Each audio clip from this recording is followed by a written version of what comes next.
Welcome to the Wisdom That Breathes channel. Across all our platforms, we try to share wisdom which is relevant and accessible to everyone. But on this particular platform, we go deeper into some of the ancient principles found within the scriptures. If you find some of the terminology difficult or inaccessible, then go over to our Keshava Swami YouTube channel where you'll be able to find other content which is perhaps more relatable. Thank you and enjoy the wisdom that breathes. Om Namo Bhagavate Vasudevaya. Om Namo Bhagavate Vasudevaya. Hare Krishna, everyone. So, good afternoon, good evening. Welcome to ISKCON London. So happy that you're here. So happy that I'm here. Looks like someone's going to distribute me a book here. Thank you so much. So we have a little bit of time this afternoon, and today we're talking about a very special topic. But before we do that, I'll just offer some prayers, and then we'll kind of have a little bit of a discussion, maybe have some questions, and we can see where we go this evening. Om Jnanati Mirandhasya Jnananjana Shalakaya Chakshurunmilitam Yena Tasmai Shri Gurave Namaha. Nama Om Vishnupadaya Krishna Prishthaya Bhutale Shrimate Bhaktivedanta Swami Niti Namine. Namaste Saraswati Deve Gauravani Pracharine Nirvishesha Shunyavadi Paschatyadesh Shri Krishna Chaitanya Prabhu Nityananda Shri Advaita Gadadhara Shri Vasadi Gaura Bhakta Vrinda Hare Krishna Krishna Krishna Hare Hare Hare Rama Rama Rama Hare Hare. Shri Prabhupada Ki Jai. The topic for today is soulmates. Put your hand up here if you have found your soulmate.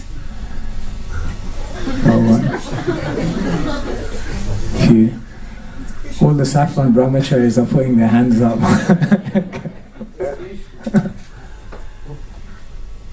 There's good news. For those of you who haven't found your soulmate, you're in the right place. But not for the reasons you may be thinking. It's a very, very interesting concept today. They say 70% of people, I was reading the other day, 70% of people believe in the concept of soulmates. That there is someone destined for them that they were meant to walk through this life with, who is having an eternal connection.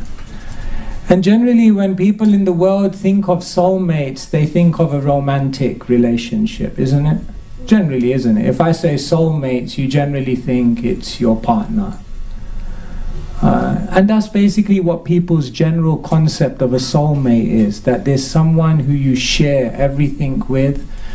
And people also have a sense that soulmate means someone who you're physically very close with, physically intimate maybe even. And that's what a soulmate is. But actually, the concept of a soulmate is very, very amazing, very, very incredible. Because a soulmate means two people who actually connect on the level of the soul. In the world today, they think soulmates are the people who connect on the level of the body. And that is the biggest misunderstanding. Because you may have heard how people can be physically very, very close, but sometimes their hearts can be very, very far away. There was a story like that. It went viral on the internet. I'll tell you. How one saint said, why is it that people argue Why is it that people shout when they're right next to each other? Because although physically they're very, very close, their hearts have become so far apart that they need to shout in order to reach the other person. And the opposite is very, very true as well. That when people, their hearts are meeting, their hearts are very, very close, then even though they physically may be very, very far apart, still they feel incredibly connected. That's the difference between a spiritual relationship and a material relationship. So in the world today, everyone's looking for a soulmate. Everyone's looking to connect deeply with someone because no one likes to be alone. Is it? Is there anyone in the room who likes to be alone? Sometimes we want to shut ourselves away and be away from everyone and everything, but usually it's because we got frustrated with relationships. And then after some time we come out of our room and we're looking for someone again. Because how long can you still stay alone just by yourself? Once there was one man, he got stranded on a desert island. Anyway, somehow or other he survived, and after 3 months they rescued him. He was all alone on this desert island. And they asked him, how did you deal with, he said, no, it's very easy. You can live off the fruits of the trees. There's so much. There's, you can live anywhere. He said, but the hardest thing was not speaking to anyone. So they said, how did you deal with being alone for 3 months? Can you imagine? Just imagine that for a second. Being alone for 3 months with no one to speak to. And you know what he said? He said how he survived. He said the loneliness was the hardest thing. And he said, you know how I survived? And he basically, what he did was he got a pumpkin and he popped 2 holes in it and a mouth. And he said, every day I was speaking to the pumpkin. And he said, that's how I survived the loneliness. We don't recommend this as a solution if you're feeling lonely at home at this point. But it's just to show that people need to exchange, people need to interact, people need to share and experience, receive love. So everyone is actually looking for a soulmate, but the way they define soulmates in the world is not actually what a soulmate is. The way they define love in the world is not really love. Even in common terminology, when they say we made love, you know what that means, right? Just a physical interaction. Just by a physical interaction, you made love? No, that can't be the case. It must be something much deeper. So in the world, there is physical love, there is emotional love, but the deepest type of love, the only real type of love, is spiritual love. Physical love means I seemingly love someone because I'm connecting with them on the level of the body. This person is my relation, or this person is physically very attractive to me, therefore I love them. Very physical type of love. Emotional type of love means I love someone, I connect with them because they make me feel good. Because when I'm around them, I feel like this or I feel like that. But spiritual love means love on the level of the soul. And that's a deeper type of love. And most people don't know what that love is. Most people don't actually know much about love, says the guy on the sea who's a monk. What can you teach us about love? One day I was on book distribution. As you know, we go out and we speak to people. So in a day, if you're out for 6 or 7 hours, you probably speak to about 200 or 300 people. If it's a really bad day, it's like 600 people because no one stops. But you speak to a few hundred people. So one day I decided every single person I stop, I'm going to ask them, can you define love? So I did it one day to see how much people actually know about love. So I did a survey, 600, it was a good day, so about 300 people. What do you know about love? What does love mean to you? And I was flabbergasted at how little people knew about love. I'm not saying that I know everything, but I'm just saying, like, no one could really define it. What is love? Oh, it's a feeling, or it's something you can't describe it. Well, how do you exchange? No one knows really what love is, yet the whole world is moving on love. So, there's no soulmates without love, and there's no love without spiritual understanding. And therefore, all these things are connected. That's why this is not just a temple. This is a place where you can find out about what real life is. What's life without love? There's no life without love. And how will you experience love if you don't understand the spiritual dimension? So what Krishna explains in the Bhagavad Gita is to love someone, you need to know who they are. But before you can know who someone is, you have to know who you are. And before you can know who you are, you have to know who God is. The beginning of spiritual love, the beginning of finding a soulmate, is to first find God. Because God is the ultimate soulmate. Because Krishna says in the Bhagavad Gita, Ishvara sarva bhutanam riddese arjuna tistati brahmayan sarva bhutani yantra rudhani mayaya. Krishna says, I'm with you, life after life, I'm sitting right next to you. Divinity is your closest soulmate, because divinity is with you every step of the journey. But once you connect with that divinity and you understand who you are as a soul, then you can come out and connect with someone else as a soul. And this is basically what Krishna explains in the Bhagavad Gita. And this is what real soulmates are. Krishna says, this is the Bhagavad Gita, chapter number 10, text number 9. Machita madgata prana bodhayanta parashparam katayantas chamam nityam tushyanti cha ramanti cha. Krishna says, the thoughts of my pure devotees dwell in me. Their lives are fully dedicated to my service, and they derive great satisfaction and bliss from always enlightening one another and conversing about me.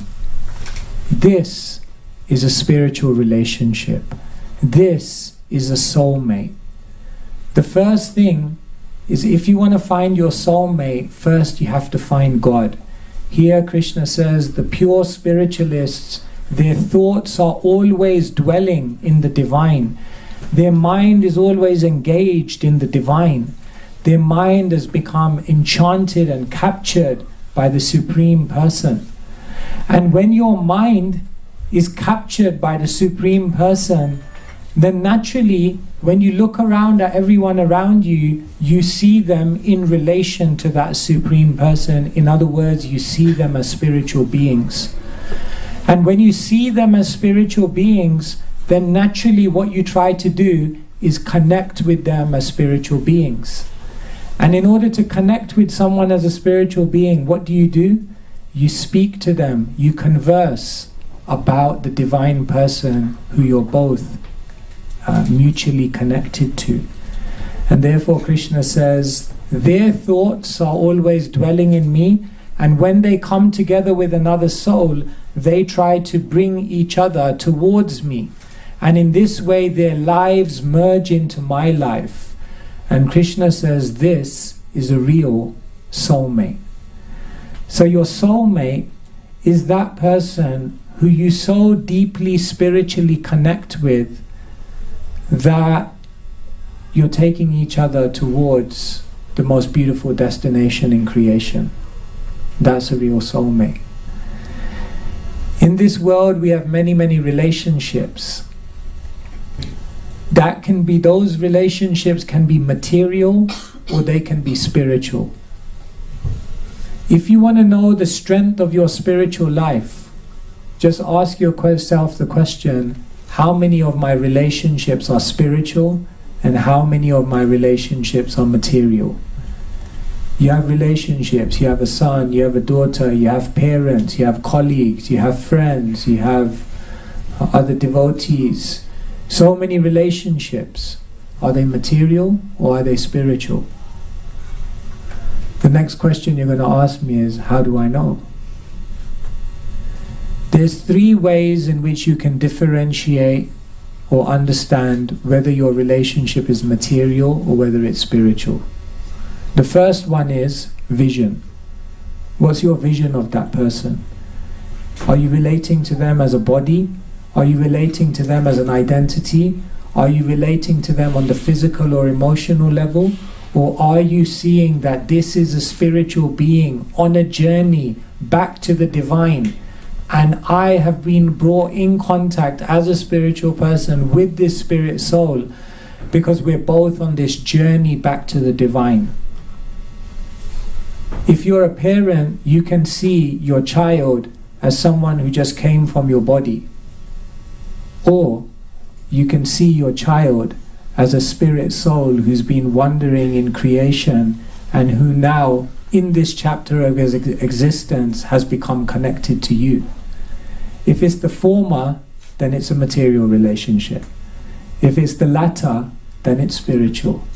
The first thing that makes something a spiritual relationship is what is your vision of that person. The second thing that makes something a spiritual relationship is the role that you play in that person's life. In a material relationship, the role that you play is to get something from them. But in a spiritual relationship, the role that you play in that person's life is you're trying to help them get back to their eternal happiness and their eternal connection with God. So going back to the example of a child, if you try to live out all of your dreams through your child, then no, it's a material relationship. But if you see that your child needs to get back to the divine and be connected, and you do everything in your power to help them on that journey, then it's a spiritual relationship. And the third way you can know something is a material or a spiritual relationship is not just your vision of that person, not just the role that you play in their life, but what is the goal of your relationship. When you come together with someone and your goal is just to materially enjoy, then it's a material relationship. But when you come together with that person and the goal of your relationship is to serve God, to serve others together, then know that it's a spiritual relationship. So if you do everything for your child just so that they can earn lots of money, just so that you have lots of things, and just so that you can enjoy together the resources of the material world, it's a material relationship. But if you serve your child in such a way to bring out the best in them so that together you can serve Krishna, that's a spiritual relationship. So can you now see how every single one of your relationships can become a spiritual relationship? You don't have to just have one soulmate. You can have many, many soulmates. But in order to have many, many soulmates, you need to connect on the level of the soul. And in order to do that, first you have to connect yourself to Krishna, and then you have to connect to others as spiritual beings. Otherwise, we can even be around spiritual people and just have very material relationships, because we're just trying to get something from them. We're just trying to feel something in their presence, but we're not actually looking to connect deeply on that journey towards the divine. So here today, I'm giving you a different picture of what is a soulmate. Shall I ask the question now? How many of you have found a soulmate? Yeah, still not so many. That's interesting. Because even when you come to a temple, even when you come to a spiritual gathering, we realize that we don't always connect to people on a deep spiritual level. But we're in the right place. And therefore, try to come to the temple, try to be in this association of devotees, and try to connect with people on a deeper level by having a different vision, by playing a different role, and by pursuing a different goal in your relationship. And in that way, you'll find much more spiritual satisfaction. Hare Krishna. So we go till 5:15, right? Yeah. Is that, yeah? Yeah, so we can have a few questions if anyone has a question or a comment. 5:30, okay, wow. Oh, okay, I didn't realize that it was 5:15. Okay. Would anyone like to ask any questions on relationships, on soulmates, on love, on any of these points? Yes, Prabhu in the back. Hare Krishna, Maharaj.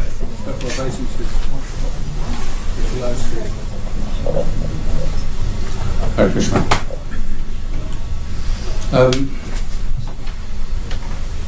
So we have, is it possible?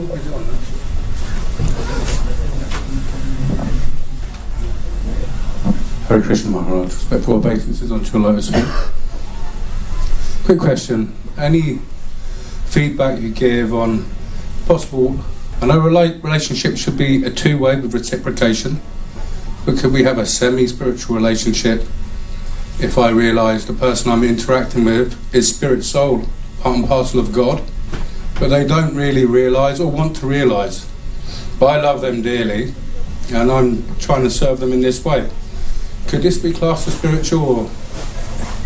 Yes, that's a beautiful question. So what about if you have a spiritual vision of someone but they don't have a spiritual vision of you? What if you play a spiritual role in their life but they don't necessarily play one in your life?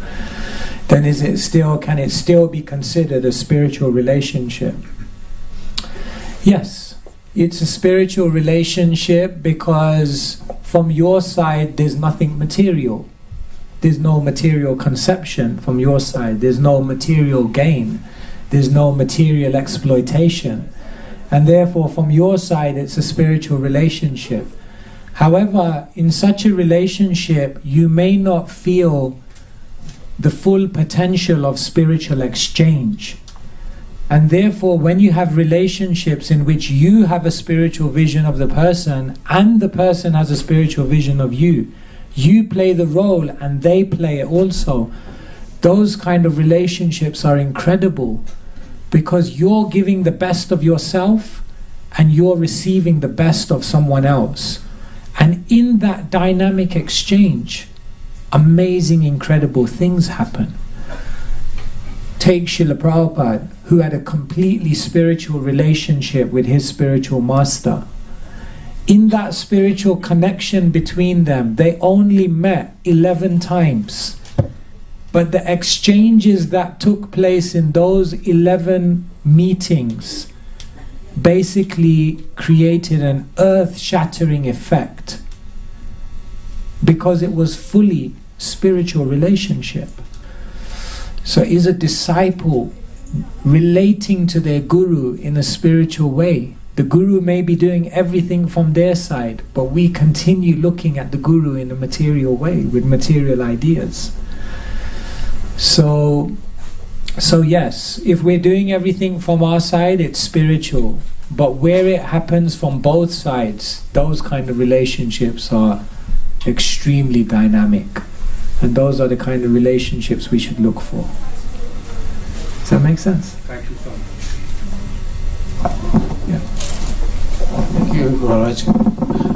Very nice concept.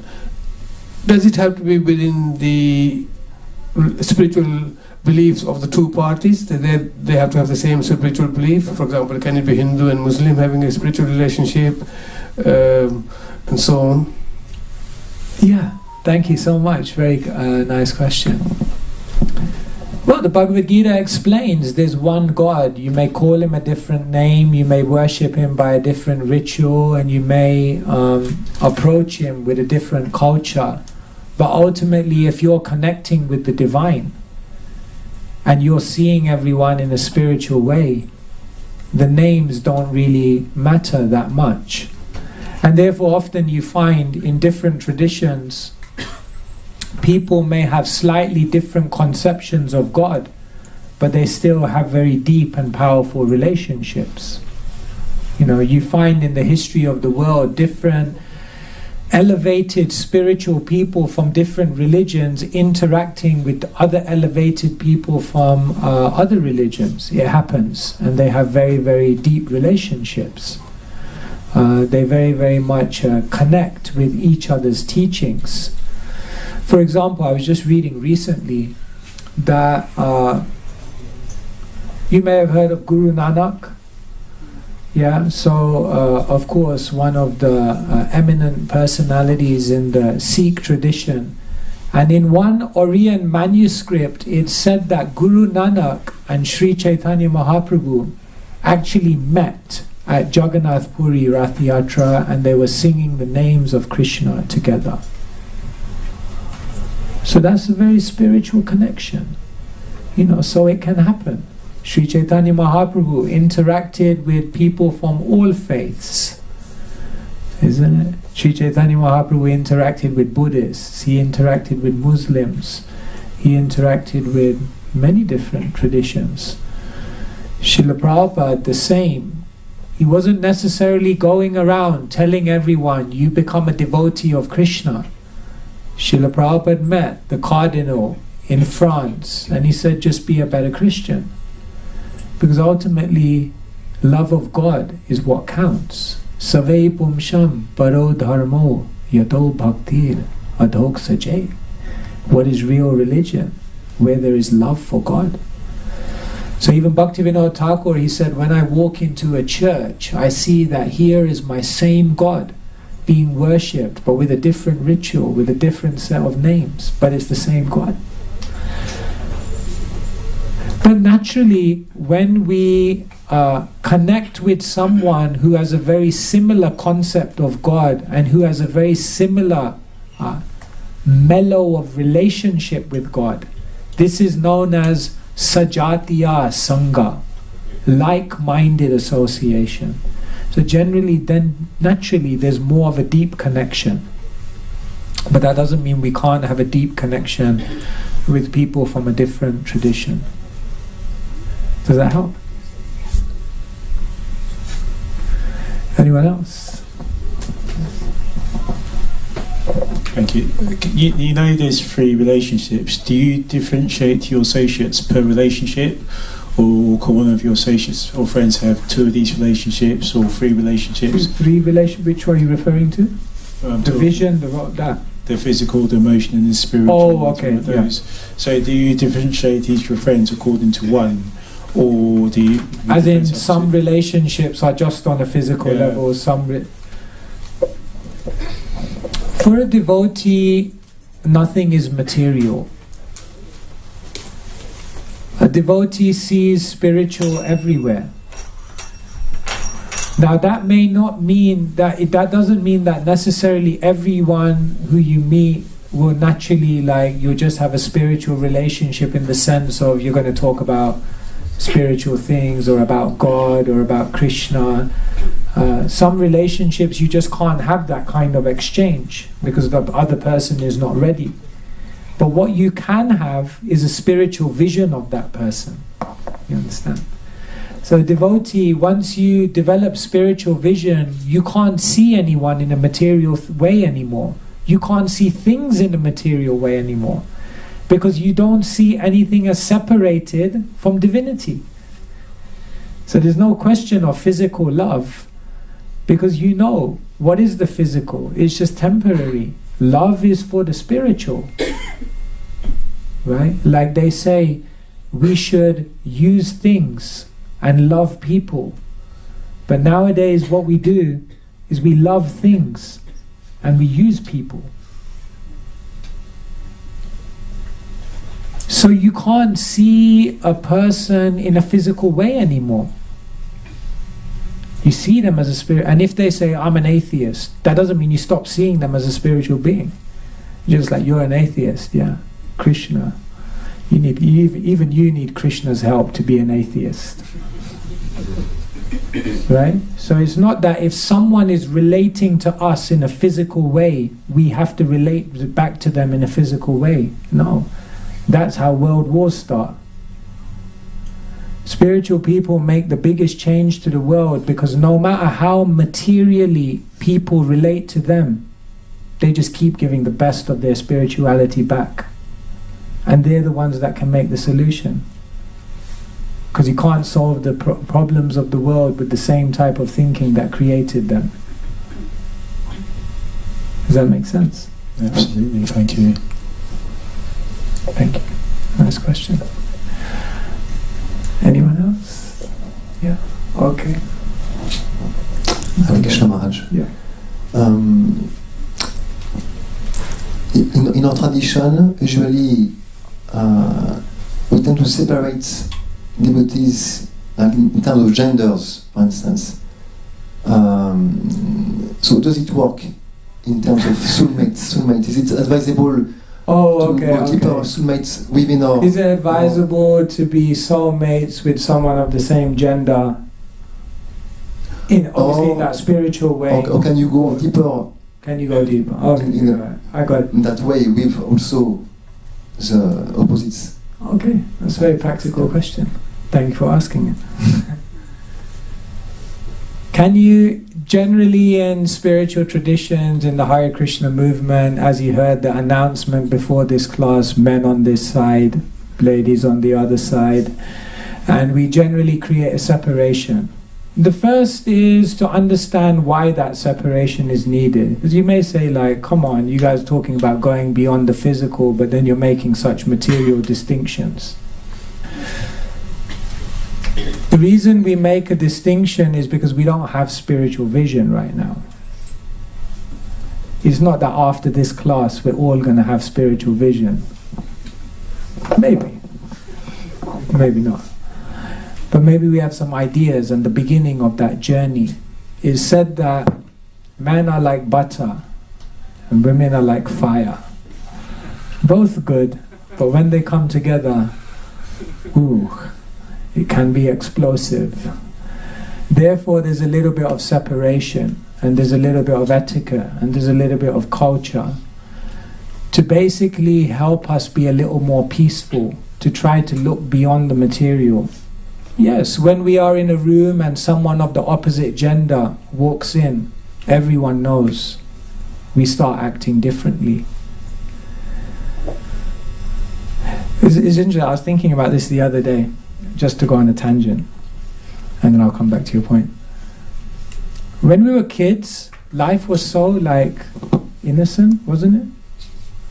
It's like boys play with girls, it was all very innocent. Life is so carefree, there's no worries, it's just like you're a kid. So I was thinking the other day, why couldn't the whole of our life just stay like that? Why couldn't we just be innocent for our whole life and just be kind of carefree like kids? And then I realized one thing happens in each one of our lives that changes everything.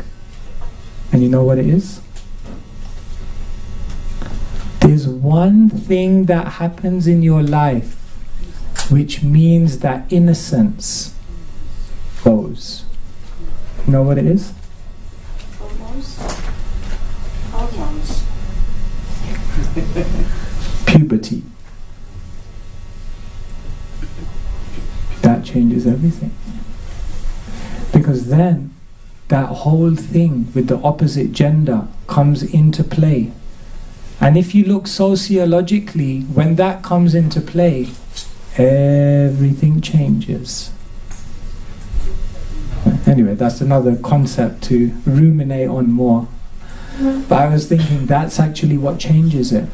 So there's this sense in which between men and women, there is this energy. Even the Bhagavatam says in one verse, Pumsha striya mithuni bhavametam tayor hridaya granti mahur atho griha kshetra sutapta viter janasya moho yamaham mameti. The Bhagavatam says that attraction between man and woman is the basic principle of material existence. And because of this attraction, one gets imprisoned in the concept of I, me, and mine. And they become entangled in the invisible bars of physical attraction. So therefore, generally when we're looking for soulmates or spiritual mates, we generally try to keep it separate from that, at least in the beginning, because we know that we're weak. We could try to exploit, we could try to see someone supposedly in a spiritual way, but subtly we're trying to exploit them on a material, physical level, and therefore we try to keep some. But in the ultimate sense of it, you can begin to see everyone as a spirit soul. There's a story which Srila Prabhupada said wasn't true, but we can still learn something from it. Mirabai, have you ever heard of Mirabai? She was a lady saint. She took Krishna as her only protector, and she would go around singing about Krishna. Anyway, she came to Vrindavan, and there was a great saint there, a renunciate. And so she went and sent a message that I want to see him and speak to him about Krishna. And he sent a message back saying, no, I am a sannyasi. Sannyasi, yeah. Can't meet a lady. So he sent the message back. And then she sent another message back and she said, sannyasi, said in Vrindavan, there are no males. Everyone is female. Krishna is the only enjoyer. So that's a very high vision. She had that vision. Anyway, then it said that she met. Prabhupada said this was not exactly true, but it's still a nice story to learn something from. So yes, in a very elevated state, one does not make any distinction. Naham vipro, nacha narapati, napi vaisho, nasu. I'm not a man, I'm not a woman, what is this? It's just a dress. Nothing. But until we're there, because the attraction is so strong, we have to be careful. Because again, we can become embroiled in a material vision. And we think, oh, it's so spiritual. When maybe it's a little more physical than spiritual. I don't know if that helps. Can I just follow that? Okay. Yeah, sure. Does the soul have a gender? Does the soul have a gender?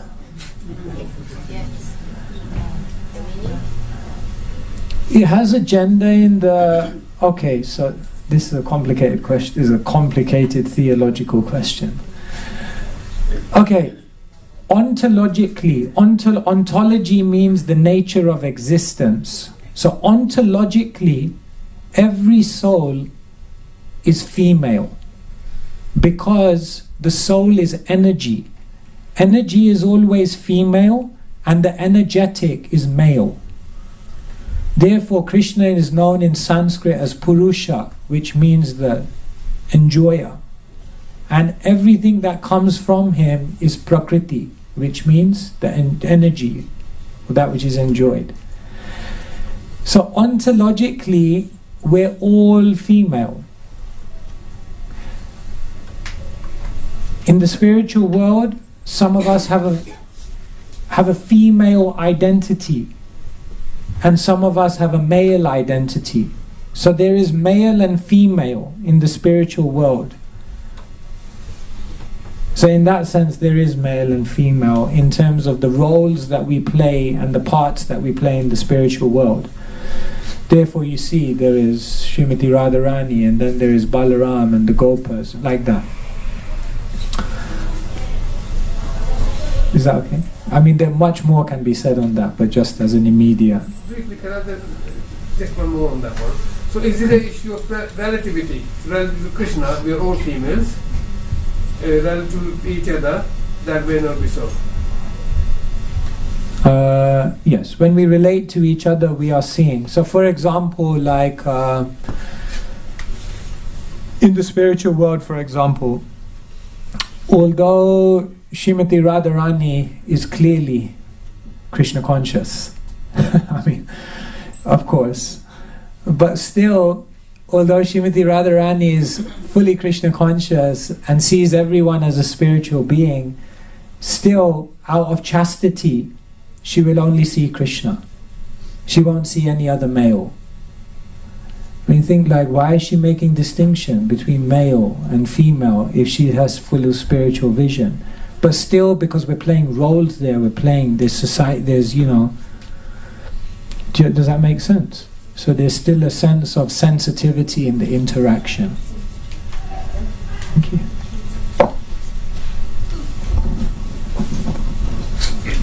Hare Krishna Maharaj. Maharaj, just taking a step back, right? The term soulmate in itself. Sometimes it might sound so utopian because is it a concept that's there in the scriptures or there any book in the first place? Because or you mean the material idea of soulmate? Idea that I'm talking about today. Yeah, so that's where I have a confusion about the spiritual souls or being friends. You gave an example of a person where he felt loneliness in the first place. That's still at a mind level and at a bodily level, right? So when you talk about soul and going by the definition or conventional definition of mates or companionship in the first place, souls are eternal and it can never be incomplete. Like there is a completeness already. So how do you see this concept of, even by going by your definition, right? Can we call them a spiritual elevation than even coining it as soulmates in the first place? Because going by soul plus mate doesn't make sense. Maybe I'll park my second question.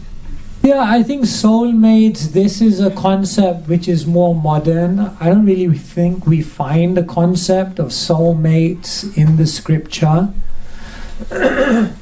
We do find that, yes, there are people who naturally in this life will come to help you. Even of the spiritual master we say, Janme Janme Prabhu say, life after life, he is my Lord and Master, he's coming to help me. So there is a sense in which, yes, there are some personalities who come specifically into our life to help us. But I think this concept of soulmates in the world today is more coming from this idea of like, there's a romantic relationship which is waiting for everyone, and you only just have to find it. And it usually happens at Christmas time. Therefore, it's a great time of year because you will find your soulmate. Well, highest levels of depression are therefore in January. So it's more a material concept. I'm just taking the concept of soul and mate, as you said. Mate means a friend, and soul means a spiritual being. So spiritual friends, spiritual people who come together, having the vision, the role and the goal of connecting with Krishna. And when they do that, their thoughts are constantly in Krishna. They constantly enlighten one another about Krishna, and therefore they walk to Krishna together. And that's very, very beautiful, because your real friend is the one who reminds you about Krishna.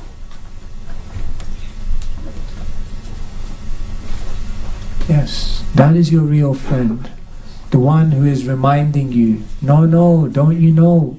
There's something, someone, another place, another realm, another relationship. You forgot about it.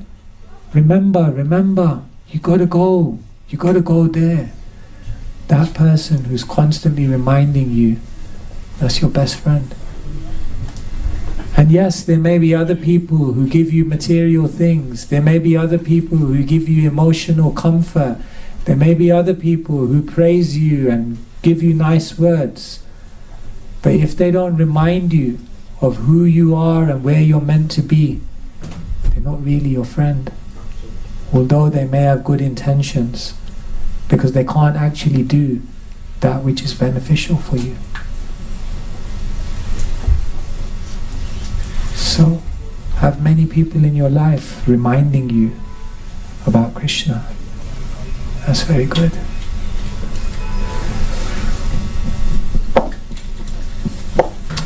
Yeah, a few minutes. Hare Krishna. Thanks so much for the nice class, March. I was just wondering, that lesson that we're not the body but a spirit soul is something we hear quite early in Krishna consciousness, and we have to keep reminding ourselves. I was just wondering, how can we bring that from an understanding from the intellectual level into actually an experiential level, that we can actually really realize it, experience it, and turn it into realized knowledge.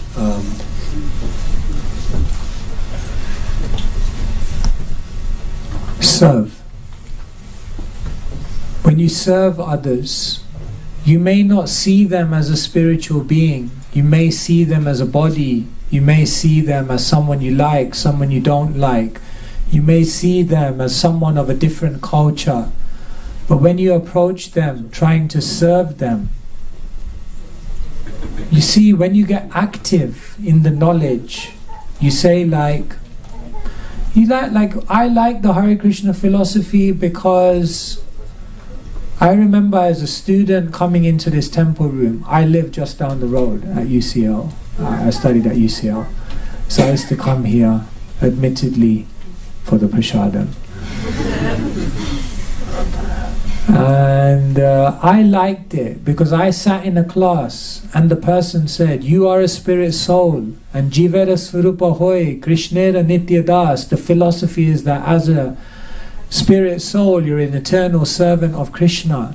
And that sounded great. And then when he got off the Vyasa-san, he said, "And we need someone to clean the temple room. Here's a mop."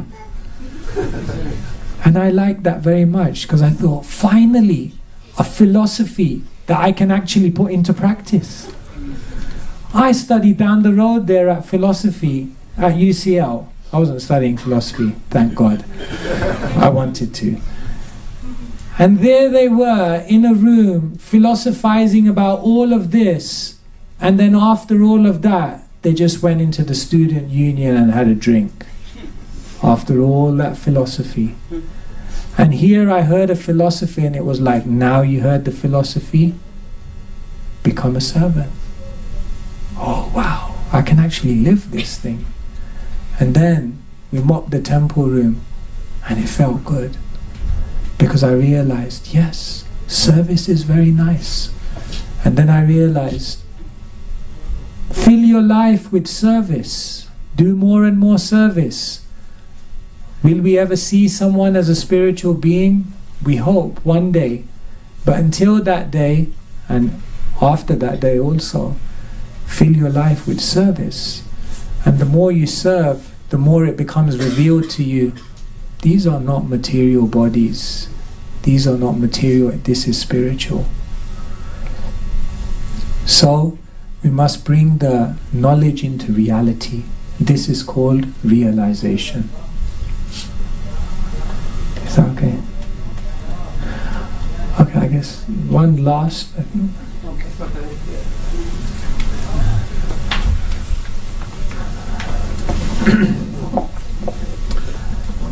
Mataji is one of the last standing members who still knows the art of knitting.